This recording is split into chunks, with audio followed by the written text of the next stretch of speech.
We're in great shape because the clock says it's 10 till 11. So hang in there, folks. I'm going to talk a while. Not so, of course. Um, Happy birthday, 11th birthday. 11 is an important number. It's an interesting number. It's a master number. It isn't broken down.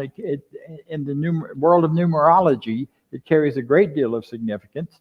Some of you know about the whole 1111 movement. I don't know about you, but that number started showing up in my life and just catching my attention wherever I've been and when I've been. And lately, now that it's become more of a thing for metaphysicians to pay attention to when 1111 shows up, or 11, it is even gotten my attention more. You know how that works. When you're thinking about buying a particular brand of car and it just keeps showing up, you never saw it before.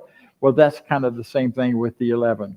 And the number 11 means many different things. One of the things it means, it's most definitely clear, is that it is a number for inner strength in times of chaos. He's changing the clock, so I don't get to go long. Okay.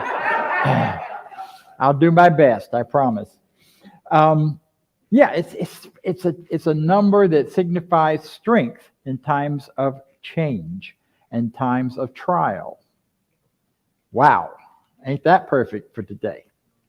This organization started and had its first Sunday on March 4th, 11 years ago. And I have heard many times about the great talk that Dr. David, or Reverend David at that time, gave. And it was all about marching forth. And it marched forth into the newness, marched forth into the great expression of life. And here we are, still marching forth. And I'm changing that starting this year because I want to spring forth. I'm done with marching. I'm tired of marching. I marched for every kind of cause you can think of in my past. I've been out there carrying signs and doing that whole thing, and that's a great thing to do when you're marching for something positive, something for peace, instead of against something. But instead of marching, I'm ready for us just to spring. I'm ready to take all of that energy and possibility and power of that infinite oneness that is available within each of us and let it loose and spring forward, spring forth. And we are springing forth. This is our whole theme for this month. By the way, you may have seen up there that I'm speaking on health today. That was last month. I don't know where that came from, but it got mixed in there somewhere. So we're springing forth this month into a whole new way of thinking, a whole new way of expressing what we already know and who we are and how we are going to show up, how we continue to show up in the world.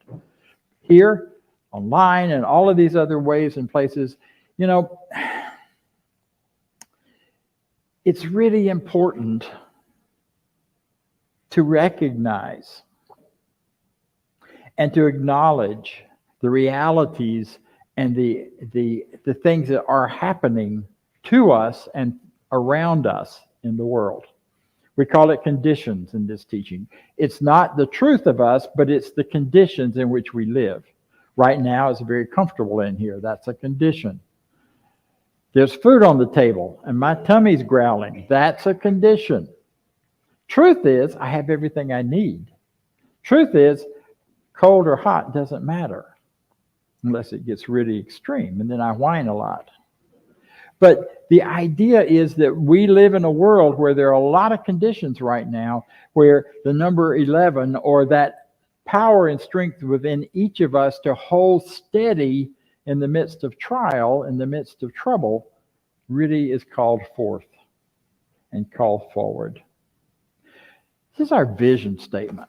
We've been publishing this for 11 years, probably. I don't know. I wasn't around when it started, so I'm not sure exactly when it first showed up. But it says, we are a strong, open, globally connected community centered on the clarity of principle. That's been the core piece of this teaching. That is our unique expression in this community and in our world. We stand clearly on that idea. Not that other people don't. This is not about us versus them. This is about us establishing a distinction. And this is our distinction in the world. We stand on principle. What principle? Science of mind principle, truth principle, new thought principle, not just a narrow version of it, but a stronger, wider version of principle that has proven and been proven to work. It's scientific as well as spiritual. That's another whole talk. I'll save you that. This goes on to say, through teaching, service, and practice, we create a safe and respectful environment that supports healthy and spiritual growth. We respect and support you and your healthy spiritual growth. Those of you out there in TV land cannot see. I now have I have several clocks in front of me to make sure I don't go overtime. So I'm going to go overtime just to spite them all. It's a standard thing. So that's our established word. We stand on principle. We live out of teaching, service, and practice. I love that. Thank you. Practice, practice, practice. How do you get to Carnegie Hall? Practice, practice, practice. How do you live this teaching? Practice, practice, practice. It's never done. And we live in a world that we all need to practice in order to maintain our stability in this number 11. Because we are bombarded. I believe that the world right now, the whole world, and this country in particular, is going through a double dose of PTSD.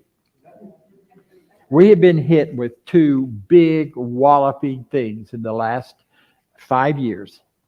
We got hit first with the beginnings of a very angry, combative political situation between people, where it grew not only from just disagreement and discussion into physical attacks, and that continues. We also got, and that became so widespread. It had not been this way before. And then right on the heels of that, we got hit with a shutdown, lockdown, terrified so many people, myself included at times, with the virus and all that has come from that.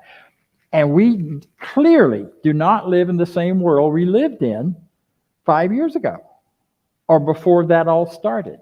The world, of course, we know the world's always changing. Change is the constant, if there is one. But these last few years have been radical and drastic. We've seen things we've never experienced before. And they're both positive and not so positive. The whole thing with the virus says the whole world united in one effort. That's a beautiful thing. But it's not so beautiful when you're terrified, sitting in your apartment, afraid to go buy a quart of milk or whatever your situation there. So I really believe that right now, more than ever before, our message is vital to the rest of the community, and it's vital to us. It's vital to me to keep my stability, and I practice it, and I practice it, and I practice it.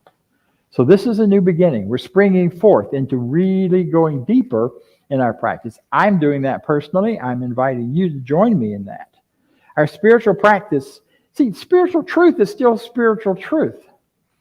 The principles of prosperity still work. The principles of peace still work. The principles of growth, of letting go of the other, of letting go of the idea that there's us and them, letting go that there's some barrier that we can't cross because people are wrong, whatever that may be. However we identify the wrong. Whatever that looks like and however that shows up. It's not true. It wasn't true 5 years ago. It wasn't true 10 years ago. It's not true now. We are all one. We are part of one universal, everywhere present power that is flowing within each of us. If you are alive, then life is flowing through you, and all it asks and all it wants is the opportunity to show up. You get to choose how that's going to show up. It can show up as miserable. It can show up as victimized. It can show up as sad and lonely and afraid, or it can show up as joy and power and goodness. You can actually see other people as extensions of the oneness within you. Ain't that cool? So we don't have to have strangers around us. One of the things we used to say about my granddaughter is she never meets a stranger, and it was true from the time she was this long. we'd go to a restaurant, and before we got out of there, she made sure that everybody in that restaurant had noticed her. One way or another. It was the cutest thing in the world, always with giggles and smiles and stuff, not from acting out, but it was everybody in the restaurant. And she wouldn't stop until she had gotten everyone's attention to notice her, because they were all just part of her world.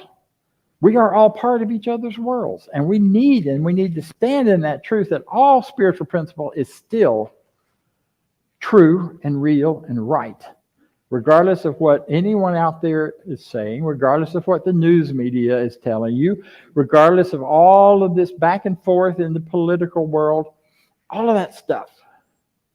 What matters is that we are one. What matters is that we see each other as an expression of me.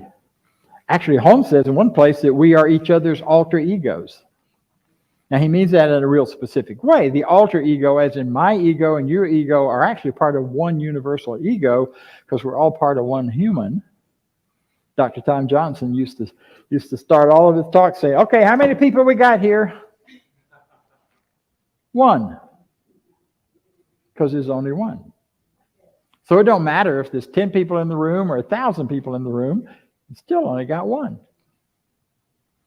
And with that truth comes the fact that you, as the one, are the center of your universe. Now think about that. You are, you know, that used to be a criticism. Oh, she thinks she's the center of the universe. Well, she is, okay? He is. That's the truth. And I'm going to grab it, accept it, and live it, because it's the truth. I am the center of the universe. Therefore, my thoughts, my beliefs, my ideas radiate out to all of the universe. And every part of it responds one way or another. It's like the butterfly effect from that great movie. It presents that. You know, you get the ideas and away they go. So, how then shall we live?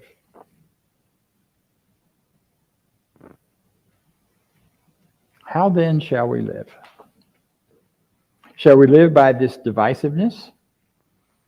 What happens when you think of the person on the other side of the aisle from you, the person on the other side of the political spectrum?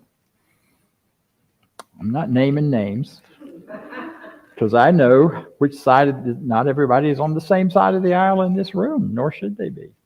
I just spent a week at my sister's, and it's a house divided politically.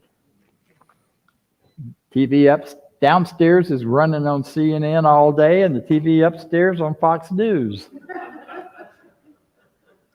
And these people love each other. It don't matter. Because of the deep, heartfelt stuff, the heart is there, the love is there. That's how we shall live.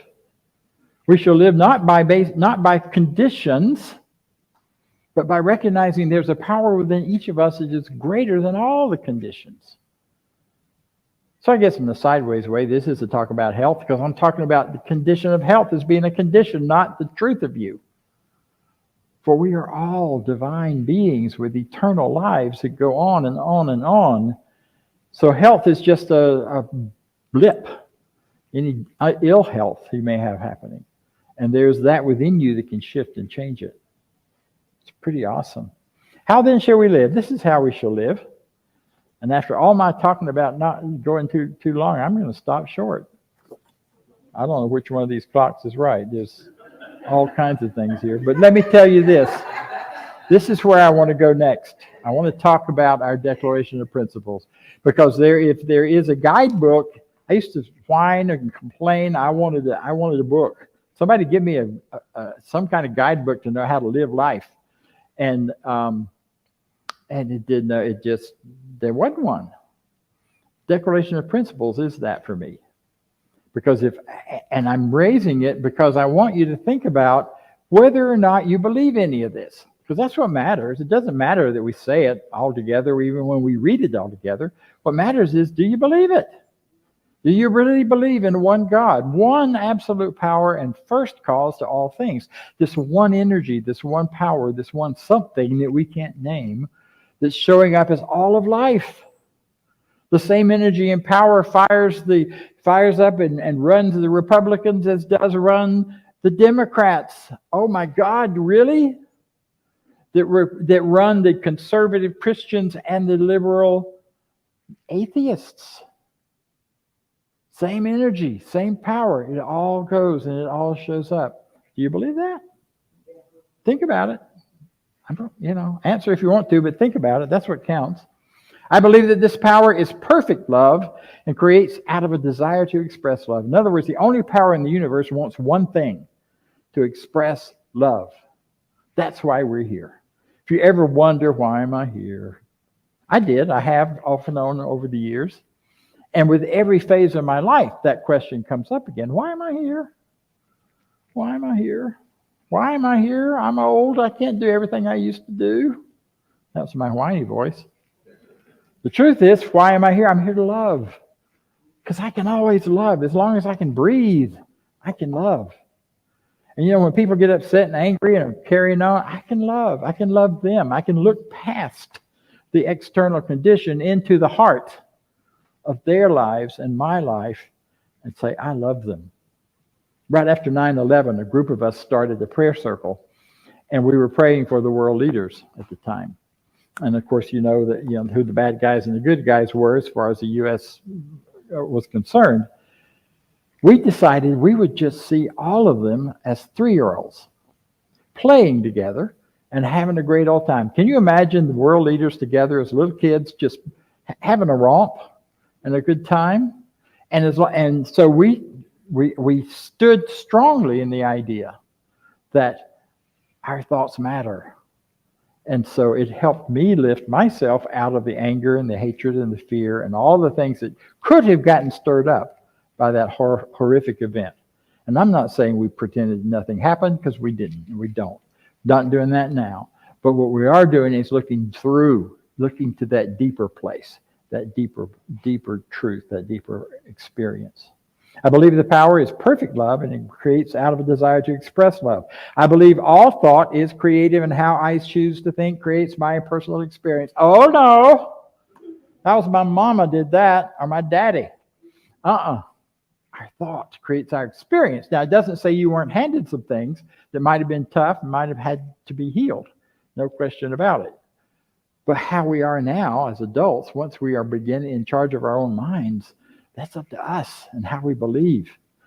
It's the old story. You see two people stand on a street corner, see the same thing happen. Neither of them see the same thing. You see through your eyes of belief and your eyes of expectation. And sometimes we don't see it all because we aren't tuned into what's going on. What I believe all thought is creative. I believe in the unity of all life and the immortality of the individual soul forever unfolding. Do you? Or you think it's all over when you fall off this conveyor belt called physical life? Makes a difference on how you feel. I hear this voice in my head. My first Sunday with you guys, which is almost 5 years ago now, 1st of April will be, I got to the end of the program and stuff, and I was a little bit confused about what came next because it's a different order than I was used to. And a voice from the back of the room said, "You got it all, Dr. Bob. That's good." You know who that was? Yep, Ross Cheers. Ross Cheers, who made his transition in the middle of February, for those who may not know, who has been one of my dear friends. But when I think about that life immortal, I think about Ross just laughing and having a great old time, whatever's next. And I still hear him whisper, "Well, Dr. Bob," when I came up with this idea, let's don't march forth, let's spring forth. I heard his voice. I understand your perspective on that, but we had to march for our freedom. So march is a good thing. March forward. Stand on your truth. And it was, and it still is. I'm just going to spring because I just don't want to wait. So, all these things, our immortality is so important for many of us. Not because we're trying to control and manage it, or not because we have to wait till then to have a good time. It starts right now in this moment. Who you are in the immortal is all about right now and how you live and what you choose. I believe in the eternal goodness, the eternal loving kindness, and the eternal givingness of God to all. Breathe that in. You know what a beautiful idea that is? I grew up with a very vengeful, weird kind of a God who seemed to like some people and not like some people, who seemed to do good one day and not so good the next day, who punished some people who didn't. It wasn't true, but that was what I was taught. That's why this whole idea, one eternal goodness and loving kindness and givingness to all. See, our only job really is to receive. Receive that life coming to us and through us, and get our bloated nothingness out of the way and let the divine spirits come through us and out into the world through our lives. Now, we still have a lot to do. But as far as our spiritual lives, it is to receive, to open up. We do that through meditation. We do that through service. We do that through contemplation. When Holmes talks about meditation, he's talking about contemplation, taking a single idea like that one, the goodness of God giving to me right now. What does that really mean for me? And think through, sit quietly while those ideas flow through you, and you get an idea, and thinking about that, and how does it mean, and where does it show up? Yeah. So that's the truth of you. It's the truth of me.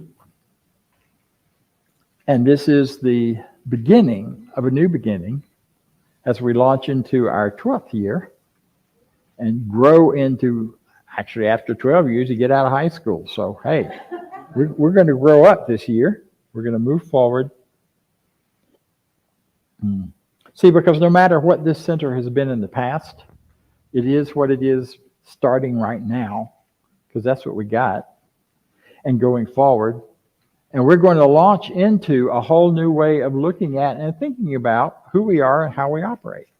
You're going to be invited into conversations over the next month to actually talk about what are we really needing? What makes sense in a post-COVID world, in a world that is still recovering from the PTSD experience of these last 5 years?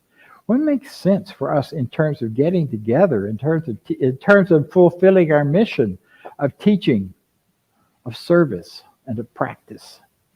Are there ways we can do that differently than we've done before?